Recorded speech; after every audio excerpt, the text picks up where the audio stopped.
Tássio Lohan. Eu vou chamar ele já para ficar aqui do meu lado. Tássio, muito boa Tudo tarde. bem, Camila? Obrigada por participar com a gente aqui do Agora Metrópolis. Eu queria que você ajudasse a gente, então, a analisar um pouco desse cenário, né? Esse novo relatório. A Polícia Federal divulgou ontem esse primeiro relatório final da Operação Sem Desconto. E eu queria que você explicasse, então, qual o impacto desse novo desdobramento agora da farra do INSS com essa primeira conclusão, digamos assim, da Polícia Federal. Exatamente, Camila. Bom destacar que é o primeiro relatório, né? Eu vou destacar isso mais para frente, porque isso já é a Polícia Federal indiciando os acusados, né? A partir desse indiciamento, né? A Justiça, o Ministério Público vai fazer ou não uma denúncia e a partir daí vai ser julgado pela Justiça se serão ou não condenados essas 48 pessoas. Lembrando que é um primeiro relatório, então pode vir muita mais coisa aí pela frente que eu vou mostrar isso para vocês.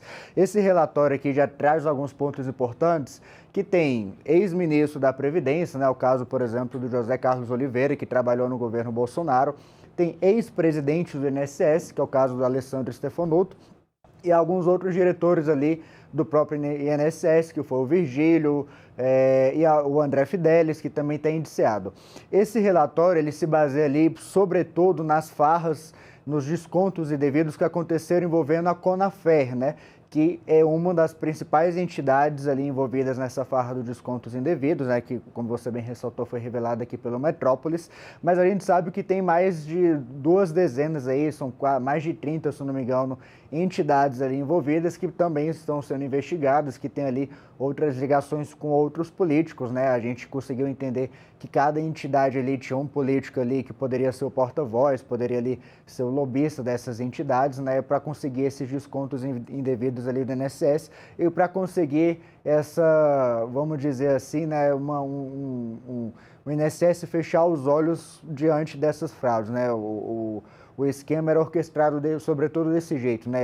Existiam os operadores políticos ali que atuavam junto para o INSS para facilitar as fraudes, enfim, para fechar os olhos, para autorizar esses descontos indevidos ali e acabar aí tirando o dinheiro que era 50, 60, 100 reais ali dos aposentados, mas que se juntava tudo aí, deu quase 6 bilhões de reais, né? Segundo a Polícia Federal ali divulgou logo no início, né, Camila? Perfeito, Tássio. E eu queria que você explicasse, então, esse outro ponto, porque é o primeiro relatório, como você destacou, né? Então, vão ter outros relatórios, esses outros relatórios devem focar em outras pessoas desse núcleo, né? De outros núcleos que estavam envolvidos nessas fraudes do INSS, porque tem alguns nomes, por exemplo, a gente citou muito o nome da Roberta Luxinger, a amiga do Lulinha, então ela não aparece, por exemplo, nesse relatório. São nomes que a gente pode ver em outros relatórios, em outros desdobramentos? Sim, Camila, é exatamente isso, né? Muita gente veio me perguntar hoje de manhã, e o Lulinha, cadê o Lulinha? Cadê a amiga do Lulinha, Roberta Luxinger? E o senador Everton, né, que também está ali envolvida. Nenhum dos três estavam envolvidos com a Conafer, né? Então é por isso que a gente espera que venha mais um ou outro relatório aí pela frente, né? Assim como teve várias operações sem desconto, né, para investigar essa farra do INSS. É de se esperar, pelo menos, que venha mais relatórios citando esses outros personagens, né? Tanto o Lulinha, quanto a Roberta Luxinger, quanto o senador Everton. O Lulinha, para ser mais preciso, especificamente, na primeira operação, ele não chegou a ser alvo da operação, ele até então não foi alvo de nenhuma operação, ele foi citado, né, algumas vezes, sobretudo por ser amigo da Roberta Luxinger e porque a Roberta Luxinger estava atuando junto com o careca do INSS no mercado ali de cannabis, né, de canabidiol.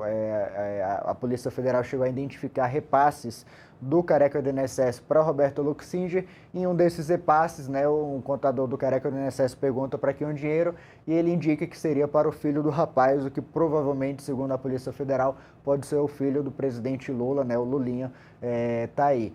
Nesse indiciamento aí que aconteceu essa semana, eu esqueci de um personagem importante, que é o Euclides Petersen, né? O Euclides Petersen é deputado federal de Minas Gerais, do Republicanos, e eu destaco isso também porque a coluna foi que revelou a participação dele nessa farra dos descontos indevidos. É até legal isso, porque no meio dos relatórios ali da Polícia Federal, desse relatório da Polícia Federal, eles citam 2 reportagens que a gente publicou sobre Euclides Petersen, citam como prova ali numa parte ali do relatório que fala de lavagem de dinheiro, porque a gente conseguiu identificar que duas aeronaves que estavam ali ligadas a uma das entidades ligadas à Conafer, né, o ITT, o Instituto Terra e Trabalho, essas entidades foram usadas ali supostamente, segundo a Polícia Federal, para lavagem de dinheiro. E a gente já tinha revelado isso no ano passado, né, que essas transações eram suspeitas, que essas transações precisavam, de certa forma, ali, chamar a atenção da Polícia Federal e chamaram devidamente. E a gente colocava também o nome pela primeira vez do Euclides Petersen na farra do INSS, porque ele, em uma dessas aeronaves, ele chegou a ser dono e depois, posteriormente, passou para uma dessas entidades ali, para um dos presidentes, para ser mais preciso, dessa entidade ali, que era ligada à Conafer, né? O Euclides Petersen é considerado porta-voz da Conafer, ele tem muita proximidade ali com os presidentes, com os diretores ali da Conafer. Ele chegou a ser alvo também de um mandado de busca e apreensão no ano passado, chegaram inclusive a cogitar o uso de tornozeleira eletrônica no Euclides Petersen, e agora ele está sendo indiciado, né, talvez a primeira autoridade, o primeiro parlamentar, vamos dizer assim, do Congresso, né, a ser indiciado nessa farra do INSS, mas como eu bem destaquei, ainda tem o senador Everton que está aí na mira da Polícia Federal e com certeza deve vir coisa aí pela frente. E que inclusive foi a coluna que revelou, né, em primeira mão aí essa possível ligação dele com o caso. Agora, Tássio, eu queria saber de você, porque esse relatório, pelo menos passando o olho nele uma primeira vez, assim, ele não traz nenhuma grande surpresa em relação a esses nomes, né? Como você falou, são nomes que já surgiram, por exemplo, em matérias, a gente acompanhou muito de perto também a CPMI do INSS, que trouxe muitos nomes desses, né? Trouxe também depoimentos dessas figuras centrais. Eu estou enganada ou existe alguma surpresa nesse relatório, algum desses nomes que apareceu nessa lista de indiciados surpreendeu de alguma maneira?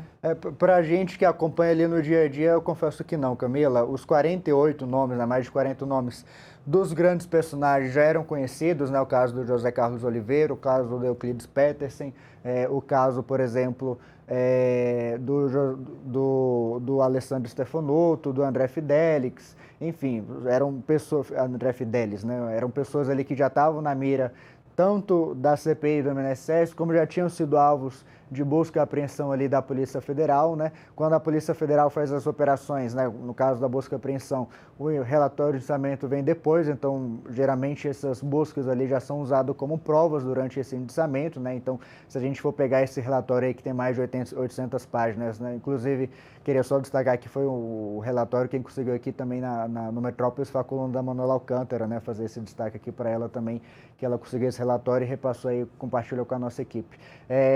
Dessas 800 páginas, não teve ali nenhuma surpresa, mas já tem ali indícios de que a Polícia Federal usou coisas que foram apreendidas ali durante essas operações anteriormente, né, sobretudo ali no ano passado, usando como prova ali para indiciar essas pessoas, Camila.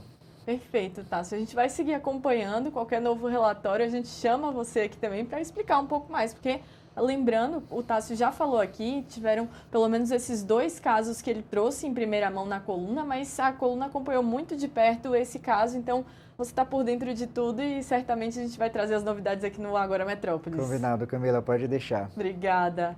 Então vamos lá, porque hoje